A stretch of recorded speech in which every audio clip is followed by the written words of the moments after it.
Time for the local business spotlight on City News 570. And joined this morning by our friend Faisal Susiwala, broker of record, Remax Twin City. Faisal Susiwala Realty. Faisal, good morning. Good morning, Mike. How are you? I'm doing very well, thank you. How about yourself? Excellent, thank you. Glad to hear that. Let's talk about our real estate market because, boy, oh boy, I think some of us were caught off guard last week by another interest rate hike at the Bank of Canada. How have these rates been affecting the market, and what can we maybe expect over the summer, Faisal? Well, it's roller coaster season, right? So we're on that.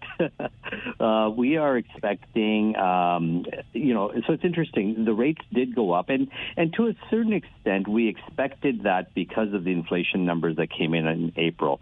So it was expected that the only tool, the Bank of Canada seems to have in their toolbox is let's hike interest rates to try to get inflation under control. And we've talked about this many times before that they've got to come up with a better idea. That's getting old. And unfortunately, herd mentality kicks in. You're not buying, okay, I won't buy either. But I've said this throughout the past year that when these pitfalls happen and when we see these rates increasing, it's an opportunity for buyers to get in, to make thoughtful decisions without competing. And so this is an opportunity for buyers who are waiting on the sidelines to say, okay, rates are going up because prices will adjust to match the payment. So sitting on the sidelines right now is not really a good idea. And if you were already pre-qualified and had seen your banker, you probably have 60 to 90 days runway where you will be honored with the older rate. So certainly look at getting into the market right now. But we do see that this summer we're expecting the market to be fairly flat. I don't see huge increases in price, and already people are retracting. And we could probably see another rate hike in September. So, again, if you're buying right now, maybe look at locking in for a shorter term instead of locking in for 5 years. Besides the higher interest rates, Faisal, what other challenges are buyers facing right now?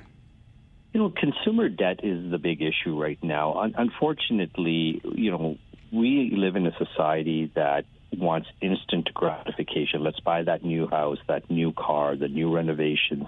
But all that comes with a hefty price tag. And unfortunately, those price tags are being financed as opposed to being paid for in full. So if you look at the headlines on for example, a car, the lease payments are $199 a week, which seems pretty reasonable. But the interest rate in behind it might be 7.99% or 8.99%, and you're paying that rate for the next 7 to 9 years. So you're locking yourself into a very high sort of debt situation, and that's going to affect your affordability. So I've said this to many young people that don't look for that forever home or that forever item that you want. Like, get your foot in the door, be reasonable with your spending, don't take on additional debt right now, and just live within your means as opposed to living beyond your means, expecting that everything's just going to be fine in the future.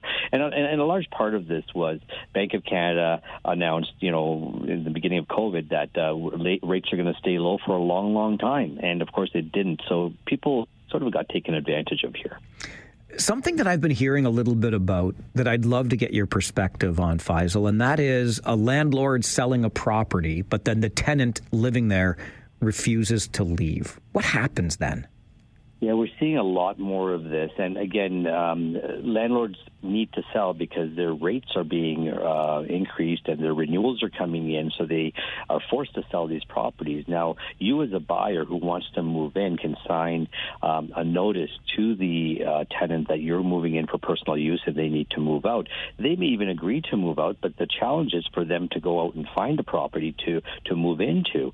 And if they don't have any place to go, you're moving trucks outside the front door on closing day and they're not leaving, and there's a big problem. So it's very important that when these deals are happening, that you as a buyer confirm that that tenant has accommodation, is definitely moving out, that it's not still pending, that they're not going to run into an issue, or buy a property that's already vacant so you know that you're going to receive vacant possession on the day of closing as opposed to dealing with this nightmare. And we are seeing this over and over again where tenants are A, refusing to move out, or B, unable to move out due to circumstances and availability is not there for other homes. Great information as always. Faisal, thanks for being on the show. My pleasure. Great talking to you. Faisal Susiwala, broker of record with RE/MAX Twin City. Faisal Susiwala Realty. Find him online at homeshack.com. The local business spotlight, where your business comes first on City News 570.